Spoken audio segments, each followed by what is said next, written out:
Hello everybody, good morning, happy Sunday, happy weekend, happy 95th day of the year. How are you feeling this morning?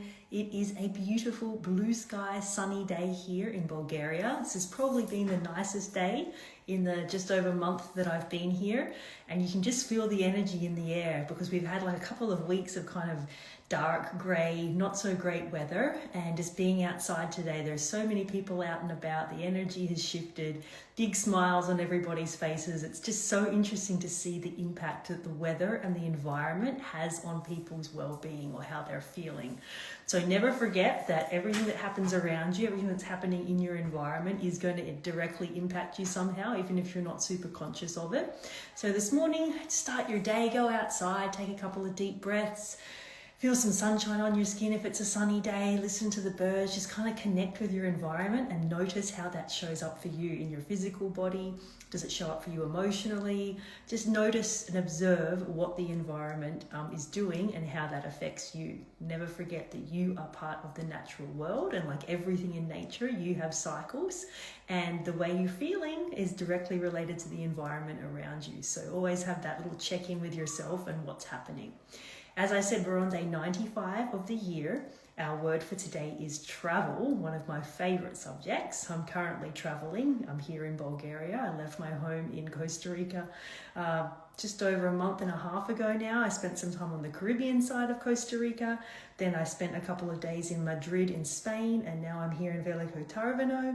In May, I'm going to be in Greece. So definitely lots of traveling coming up for me, and it's one of my passions in life and something that I really love to do. So it'll be interesting to see what 365 Tao has to say for us about this topic. So grab your books, open them up to page 95, grab your journal so we can journal about what we read this morning. Get here and now and present, get relaxed, take a couple of deep breaths, and let's start reading together on day 95 on the subject of travel. Body is the tabernacle, traveling 1,000 miles. The gods are still in place. The body is the temple of the gods. It should be kept clean and pure so that the holiest of events can take place. Sacred, it should be kept undefiled. Consecrated, its interior is where the deepest questions are explored. In olden times, the devout carried tabernacles so that they could keep up their devotions even when far from their homes. Their gods were inside those boxes, protected and treasured. Followers of Tao believe that the gods are within themselves. Therefore, wherever they go, they carry the gods within them. During their travels, when they come to a resting place, they open not a receptacle, but themselves. They carry their sense of place within themselves.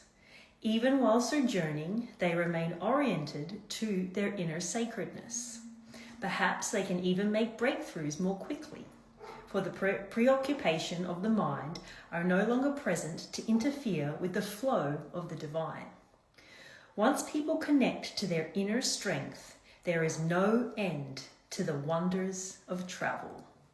Wow, I love that last sentence, and that's definitely a sentence that I live my life by, and I encourage everybody out there to, even if it's, you don't have to go and jump on a plane and go internationally, but just go somewhere different.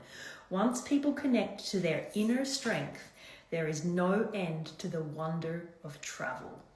And I'm a solo traveler. I've been a solo traveler my whole life. I'm a solo person in general. I live alone, I work alone, I travel alone, and I cannot recommend it enough to go on a trip by yourself.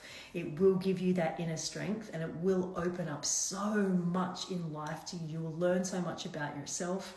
You will learn just how strong you are. You'll become adaptable to new situations. You'll be open to new possibilities. And the thing when you're by yourself is if you're in a group, a lot of the times you have to do group activities. You're kind of swayed in one direction that somebody wants to go. Perhaps you don't really want to go and do that tour, but everyone else in the group does, so you go.